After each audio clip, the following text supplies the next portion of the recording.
प्रणम्य शिरसा देवं गौरीपुत्रं विनायकं भक्तावासं स्मरे नित्यम् आयुः कामार्थसिद्धये। प्रथमं वक्रतुण्डं च एकदन्तं द्वितीयकं तृतीयं कृष्णपिङ्गाक्षं गजवक्त्रं चतुर्थकं लम्बोदरं पञ्चमं च षष्ठं विकटमेव च सप्तमं विघ्नराजेन्द्रं धूम्रवर्णं तथाष्टमं नवमं भालचन्द्रं च दशमं तु विनायकम् एकादशं गणपतिं द्वादशं तु गजाननं द्वादशेतानि नामानि त्रिसन्ध्यं यः पठेन्नरः न च विघ्नभयं तस्य सर्वसिद्धिकरः प्रभुः। विद्यार्थी लभते विद्यां धनार्थी लभते धनं पुत्रार्थी लभते पुत्रान् मोक्षार्थी लभते गतिं। जपेद् गणपतिस्तोत्रं षड्भिर्मासैः फलं लभेत् संवत्सरेण सिद्धिं च लभते नात्र संशयः।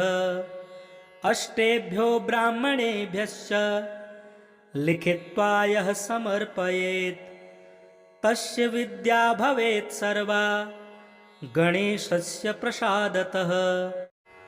प्रणम्य शिरसा देवं गौरीपुत्रं विनायकं भक्तावासं स्मरे नित्यम् आयुः कामार्थसिद्धये।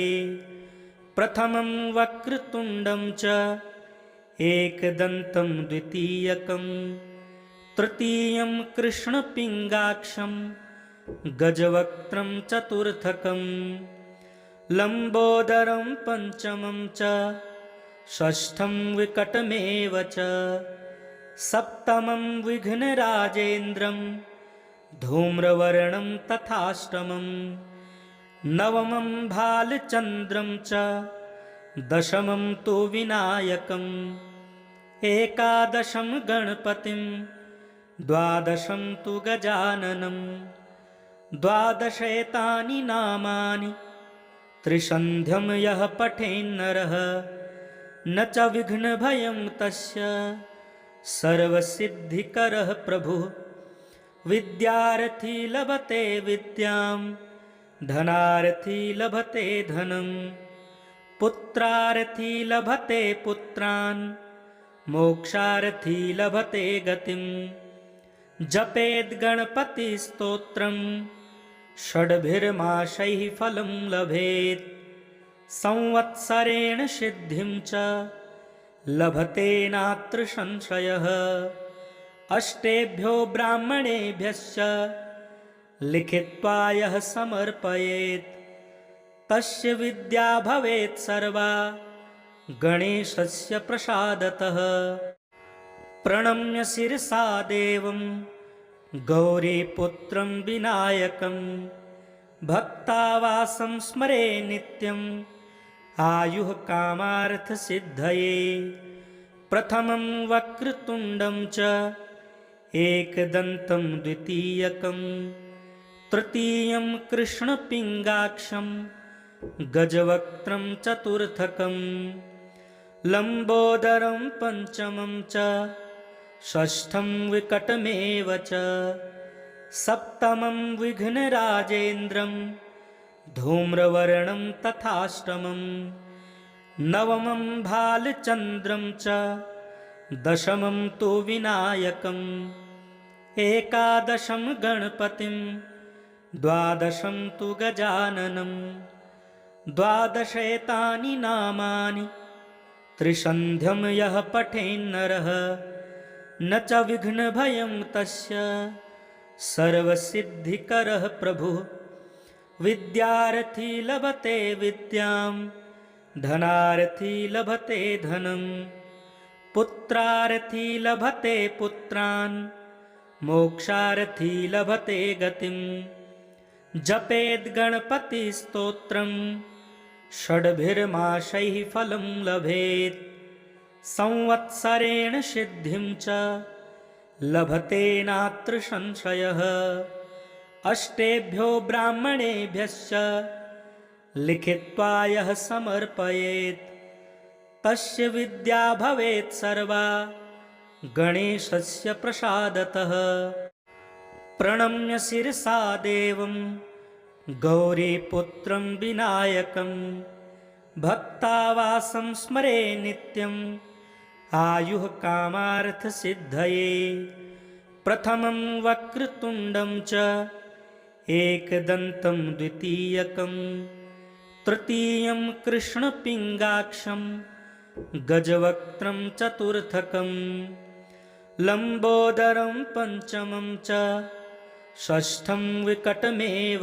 च सप्तमं विघ्नराजेन्द्रं धूम्रवर्णं तथाष्टमं नवमं भालचन्द्रं च दशमं तु विनायकम् एकादशं गणपतिं द्वादशं तु गजाननं द्वादशेतानि नामानि त्रिसन्ध्यं यः पठेन्नरः न च विघ्नभयं तस्य सर्वसिद्धिकरः प्रभुः विद्यार्थी लभते विद्यां धनार्थी लभते धनं पुत्रार्थी लभते पुत्रान् मोक्षार्थी लभते गतिं जपेद्गणपतिस्तोत्रं षड्भिर्मासैः फलं लभेत् संवत्सरेण सिद्धिं च लभते नात्र संशयः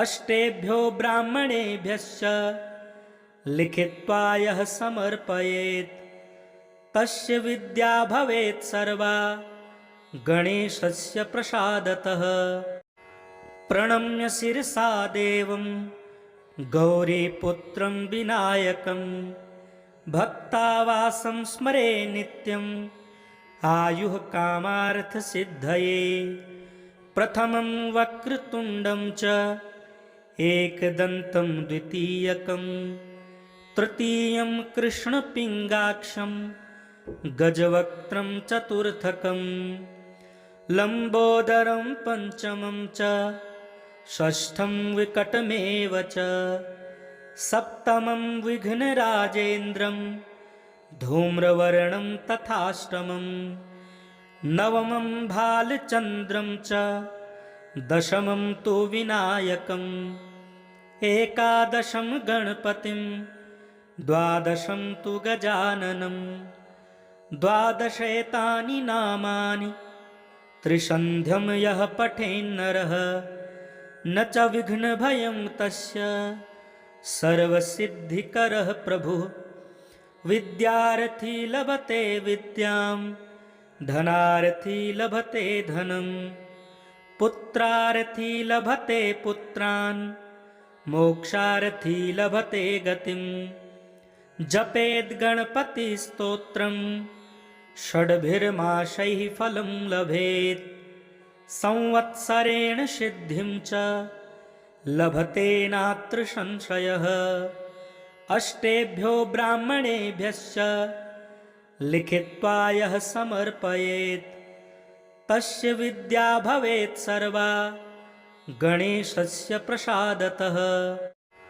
प्रणम्य शिरसा देवं गौरीपुत्रं विनायकं भक्तावासं स्मरे नित्यम् आयुः कामार्थसिद्धये प्रथमं वक्रतुण्डं च एकदन्तं द्वितीयकं तृतीयं कृष्णपिङ्गाक्षं गजवक्त्रं चतुर्थकं लम्बोदरं पञ्चमं च षष्ठं विकटमेव च सप्तमं विघ्नराजेन्द्रं धूम्रवर्णं तथाष्टमं नवमं भालचन्द्रं च दशमं तु विनायकम् एकादशं गणपतिं द्वादशं तु गजाननं द्वादशैतानि नामानि त्रिसन्ध्यं यः पठेन्नरः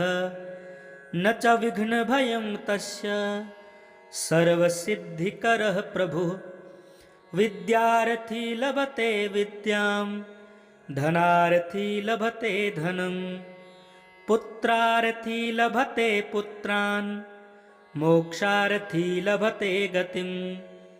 जपेद् गणपतिस्तोत्रं षड्भिर्मासैः फलं लभेत् संवत्सरेण सिद्धिं च लभते नात्र संशयः। अष्टेभ्यो ब्राह्मणेभ्यश्च लिखित्वा यः समर्पयेत् तस्य विद्या भवेत् सर्वा गणेशस्य प्रसादतः। प्रणम्य शिरसा देवं गौरीपुत्रं विनायकं भक्तावासं स्मरे नित्यम् आयुः कामार्थसिद्धये। प्रथमं वक्रतुण्डं च एकदन्तं द्वितीयकं तृतीयं कृष्णपिङ्गाक्षं गजवक्त्रं चतुर्थकं लम्बोदरं पञ्चमं च षष्ठं विकटमेव च सप्तमं विघ्नराजेन्द्रं धूम्रवर्णं तथाष्टमं नवमं भालचन्द्रं च दशमं तु विनायकम् एकादशं गणपतिं द्वादशं तु गजाननं द्वादशैतानि नामानि त्रिसन्ध्यं यः पठेन्नरः न च विघ्नभयं तस्य सर्वसिद्धिकरः प्रभुः। विद्यार्थी लभते विद्यां धनार्थी लभते धनं पुत्रार्थी लभते पुत्रान् मोक्षार्थी लभते गतिं। जपेद् गणपतिस्तोत्रं षड्भिर्मासैः फलं लभेत् संवत्सरेण सिद्धिं च लभते नात्र संशयः।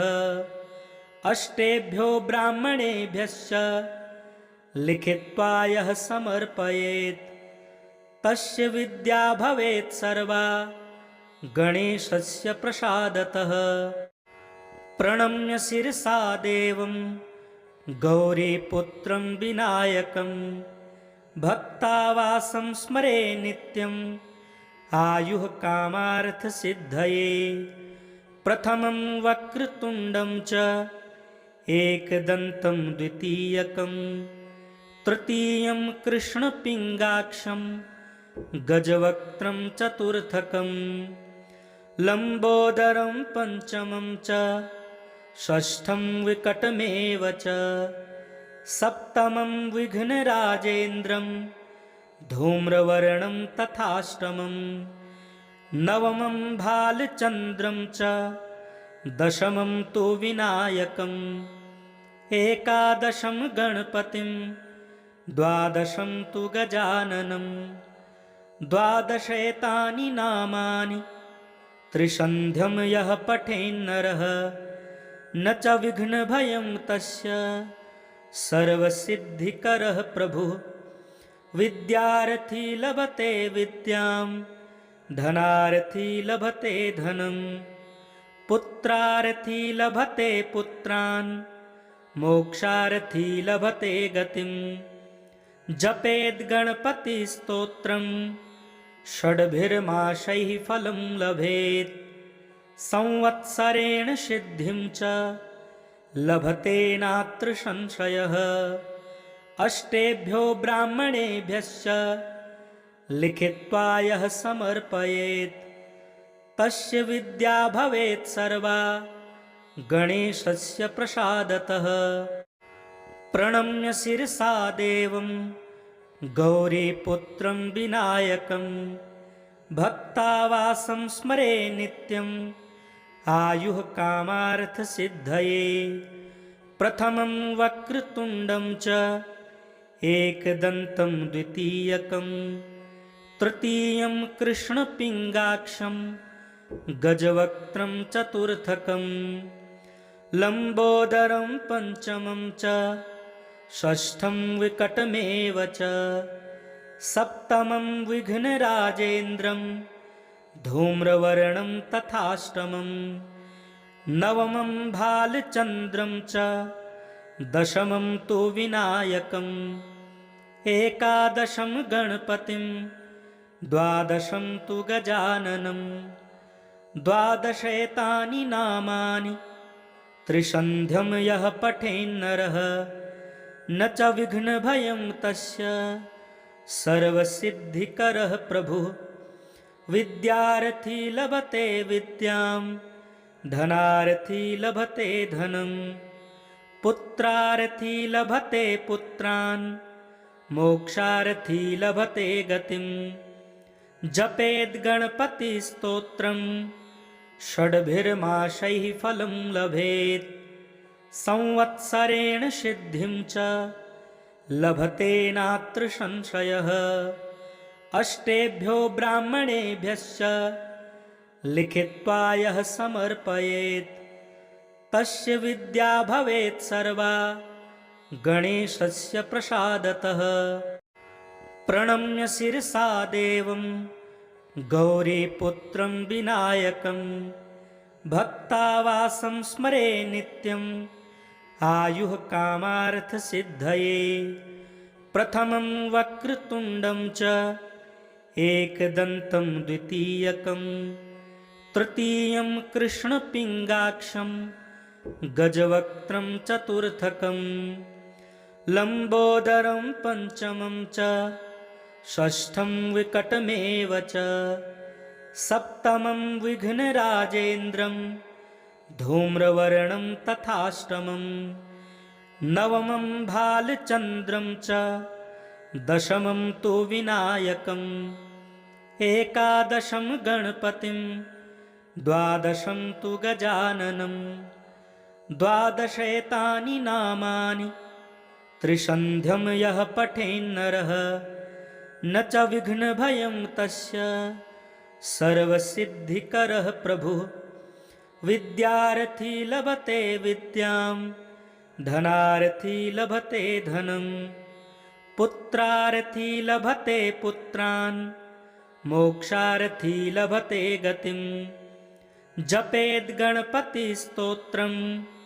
षड्भिर्मासैः फलं लभेत् संवत्सरेण सिद्धिं च लभते नात्र संशयः अष्टेभ्यो ब्राह्मणेभ्यश्च लिखित्वा यः समर्पयेत् तस्य विद्या भवेत् सर्वा गणेशस्य प्रसादतः प्रणम्य शिरसा देवं गौरीपुत्रं विनायकं भक्तावासं स्मरे नित्यम् आयुः कामार्थसिद्धये प्रथमं वक्रतुण्डं च एकदन्तं द्वितीयकं तृतीयं कृष्णपिङ्गाक्षं गजवक्त्रं चतुर्थकं लम्बोदरं पञ्चमं च षष्ठं विकटमेव च सप्तमं विघ्नराजेन्द्रं धूम्रवर्णं तथाष्टमं नवमं भालचन्द्रं च दशमं तु विनायकम् एकादशं गणपतिं द्वादशं तु गजाननं द्वादशेतानि नामानि त्रिसन्ध्यं यः पठेन्नरः न च विघ्नभयं तस्य सर्वसिद्धिकरः प्रभुः विद्यार्थी लभते विद्यां धनार्थी लभते धनं पुत्रार्थी लभते पुत्रान् मोक्षार्थी लभते गतिं जपेद् गणपतिस्तोत्रं षड्भिर्मासैः फलं लभेत् संवत्सरेण सिद्धिं च लभते नात्र संशयः अष्टेभ्यो ब्राह्मणेभ्यश्च लिखित्वा यः समर्पयेत् तस्य विद्या भवेत् सर्वा गणेशस्य प्रसादतः प्रणम्य शिरसा देवं गौरीपुत्रं विनायकं भक्तावासं स्मरे नित्यम् आयुः कामार्थसिद्धये। प्रथमं वक्रतुण्डं च एकदन्तं द्वितीयकं तृतीयं कृष्णपिङ्गाक्षं गजवक्त्रं चतुर्थकं लम्बोदरं पञ्चमं च षष्ठं विकटमेव च सप्तमं विघ्नराजेन्द्रं धूम्रवर्णं तथाष्टमं नवमं भालचन्द्रं च दशमं तु विनायकम् एकादशं गणपतिं द्वादशं तु गजाननं द्वादशैतानि नामानि त्रिसन्ध्यं यः पठेन्नरः न च विघ्नभयं तस्य सर्वसिद्धिकरः प्रभुः। विद्यार्थी लभते विद्यां धनार्थी लभते धनं पुत्रार्थी लभते पुत्रान् मोक्षार्थी लभते गतिं। जपेद् गणपतिस्तोत्रं षड्भिर्मासैः फलं लभेत् संवत्सरेण सिद्धिं च लभते नात्र संशयः। अष्टेभ्यो ब्राह्मणेभ्यश्च लिखित्वा यः समर्पयेत् तस्य विद्या भवेत् सर्वा गणेशस्य प्रसादतः। प्रणम्य शिरसा देवं गौरीपुत्रं विनायकं भक्तावासं स्मरे नित्यम् आयुः कामार्थसिद्धये।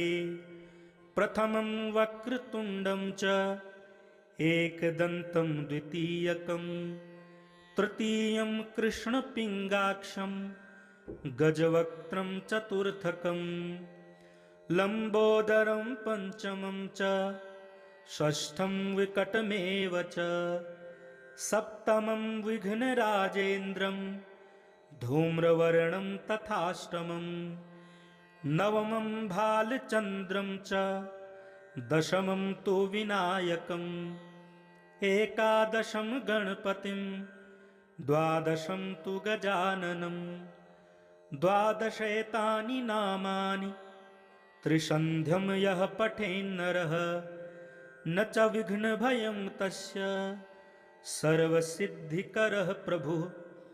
विद्यार्थी लभते विद्यां धनार्थी लभते धनं पुत्रार्थी लभते पुत्रान् मोक्षार्थी लभते गतिं। जपेद् गणपतिस्तोत्रं षड्भिर्मासैः फलं लभेत् संवत्सरेण सिद्धिं च लभते नात्र संशयः। अष्टेभ्यो ब्राह्मणेभ्यश्च लिखित्वा यः समर्पयेत् तस्य विद्या भवेत् सर्वा गणेशस्य प्रसादतः। प्रणम्य शिरसा देवं गौरीपुत्रं विनायकं भक्तावासं स्मरे नित्यम् आयुः कामार्थसिद्धये। प्रथमं वक्रतुण्डं च एकदन्तं द्वितीयकं तृतीयं कृष्णपिङ्गाक्षं गजवक्त्रं चतुर्थकं लम्बोदरं पञ्चमं च षष्ठं विकटमेव च सप्तमं विघ्नराजेन्द्रं धूम्रवर्णं तथाष्टमं नवमं भालचन्द्रं च दशमं तु विनायकम् एकादशं गणपतिं द्वादशं तु गजाननं द्वादशैतानि नामानि त्रिसन्ध्यं यः पठेन्नरः न च विघ्नभयं तस्य सर्वसिद्धिकरः प्रभुः। विद्यार्थी लभते विद्यां धनार्थी लभते धनं पुत्रार्थी लभते पुत्रान् मोक्षार्थी लभते गतिं। जपेद्गणपतिस्तोत्रम् षड्भिर्मासैः फलं लभेत् संवत्सरेण सिद्धिं च लभते नात्र संशयः अष्टेभ्यो ब्राह्मणेभ्यश्च लिखित्वा यः समर्पयेत् तस्य विद्या भवेत् सर्वा गणेशस्य प्रसादतः प्रणम्य शिरसा देवं गौरीपुत्रं विनायकं भक्तावासं स्मरे नित्यम् आयुः कामार्थसिद्धये प्रथमं वक्रतुण्डं च एकदन्तं द्वितीयकं तृतीयं कृष्णपिङ्गाक्षं गजवक्त्रं चतुर्थकं लम्बोदरं पञ्चमं च षष्ठं विकटमेव च सप्तमं विघ्नराजेन्द्रं धूम्रवर्णं तथाष्टमं नवमं भालचन्द्रं च दशमं तु विनायकम् एकादशं गणपतिं द्वादशं तु गजाननं द्वादशैतानि नामानि त्रिसन्ध्यं यः पठेन्नरः न च विघ्नभयं तस्य सर्वसिद्धिकरः प्रभुः विद्यार्थी लभते विद्यां धनार्थी लभते धनं पुत्रार्थी लभते पुत्रान् मोक्षार्थी लभते गतिम् जपेद्गणपतिस्तोत्रं षड्भिर्मासैः फलं लभेत् संवत्सरेण सिद्धिं च लभते